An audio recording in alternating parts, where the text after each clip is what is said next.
Moving into retirement can bring you so much joy and fulfillment and fun and some freedom and so much more. But you need to make sure that you make this transition as smooth as possible. Now, you might be wondering, what could possibly go wrong entering into retirement, right? But we're here to tell you we see people all the time struggle moving from their career into this first section of this phase of their life called retirement. We see so many people who fail, including your dad. He did. Who actually died way before his time. And other people do too. And we don't want that for us, and we don't want it for you. So today, we're going to walk you through steps to make sure you start off on the right foot. We don't want you to wonder if you did the right thing about retiring and begin to let regrets settle in. Most people start thinking about their retirement from the first day they start a job. And, we did the same thing. And then as we entered, we weren't as prepared as we thought we were, and we really struggled at first. We were fortunate because we pivoted, and we learned from our mistakes, and we learned from our clients' mistakes. And for us, we're 4 years into this. It's an ever-evolving change in our life. But in the very beginning, it's really important to get it right. So we're going to share with you today some idea on how to make the best way of this transition so that you don't make the same mistakes that we did and others do. I can easily think of half a dozen people who entered retirement, and they actually call us and say, I don't understand. I'm actually miserable. Well, my dad, unfortunately, at 65, my brother and I bought him out from the business, and he retired. The short story is he was dead in 15 years. And, he struggled with retirement. He struggled with a loss of identity, the loss of community. He didn't know what to do with the 40-plus hours that came his way. And if you've been following us a long time, you've heard this before. But he's the inspiration behind this business. This is why we do what we do, because we want people to flourish in retirement. And how's that for a word? Flourish is great. I got that yesterday at a conference. Oh, you did? Flourish. Nice. We're all about having people flourish in retirement. And in order to flourish in retirement, you need to get the transition down. That's right. So let's spend a minute on what can go wrong and why. First thing that we hear is boredom sets in. And there's nothing worse than waking up day after day wondering how you're going to fill the next 12 to 14 hours and not have great ideas. That happened to my dad. And the other thing, social isolation is a huge risk. During our careers, ours for sure, and probably yours, you're surrounded by hundreds of people.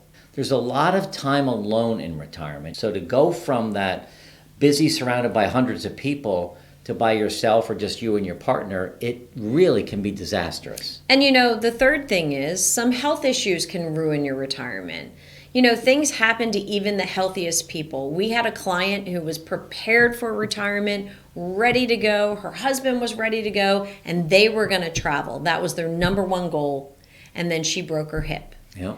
And when she started to get healthy, her husband fell and broke his shoulder. They had 2 years not being able to succeed in their vision of what their retirement was.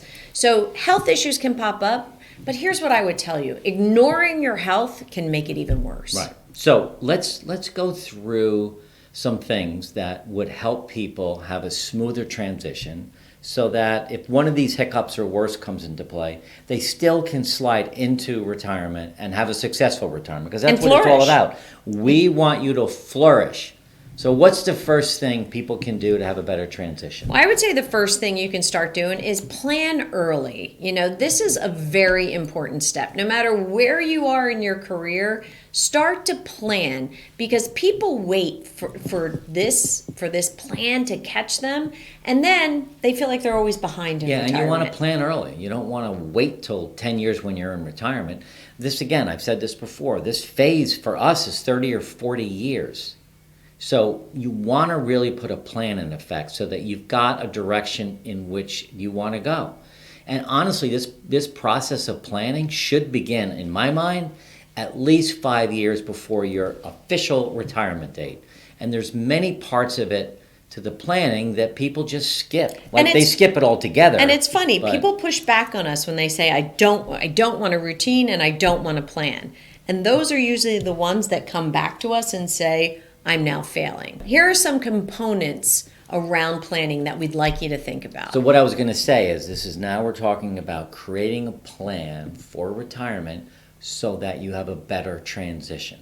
And if you're 5 years into retirement, you can start all over again and do this planning. But the first part, like you said, did you say it yet? What are your goals? No. You didn't say it yet. No. Let's say it now.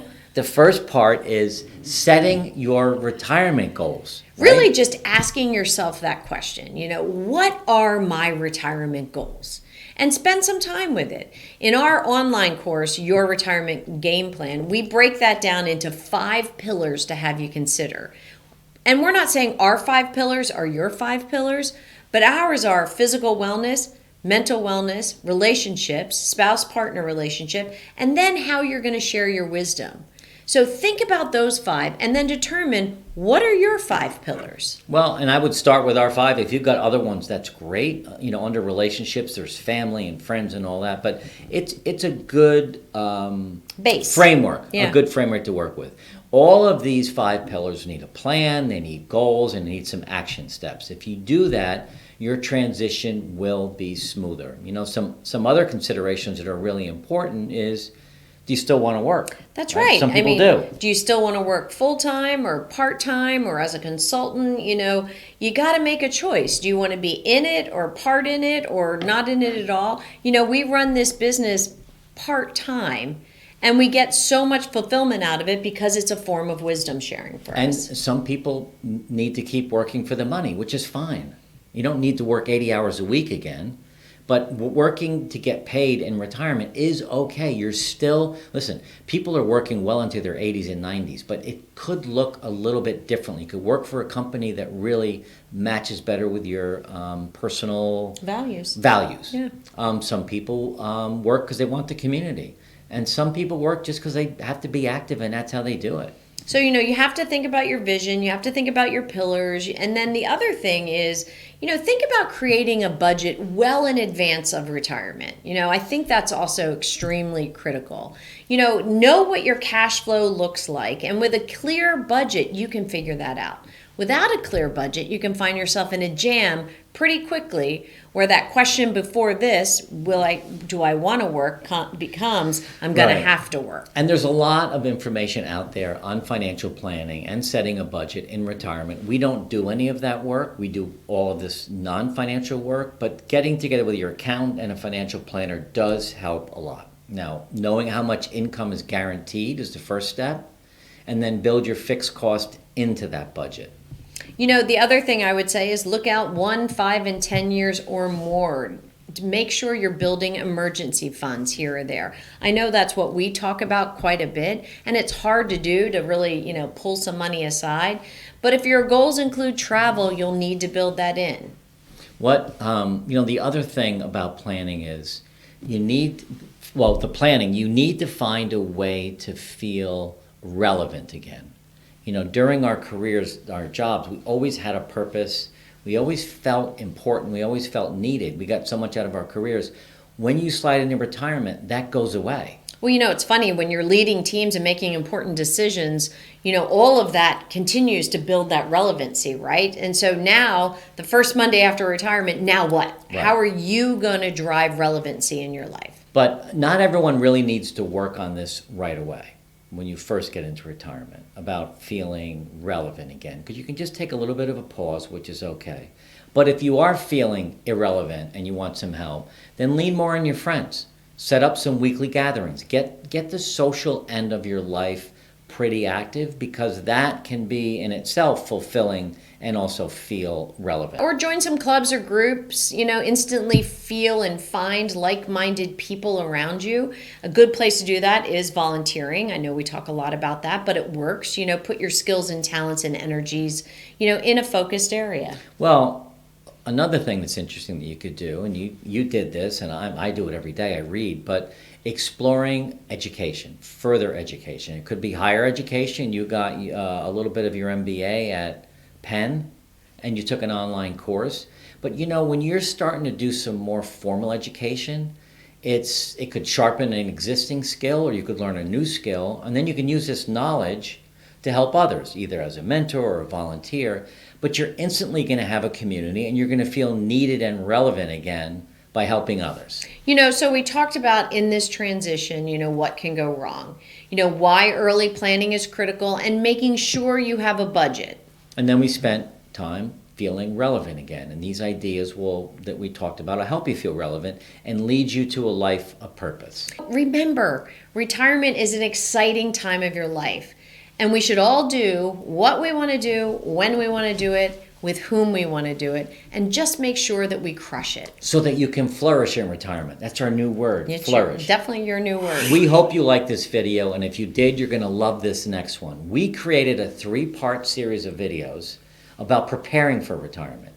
And we go into depth on 10 years out, 5 years out, and then 1 year out. Watch these 3 next to help you with more ideas on transitioning into retirement.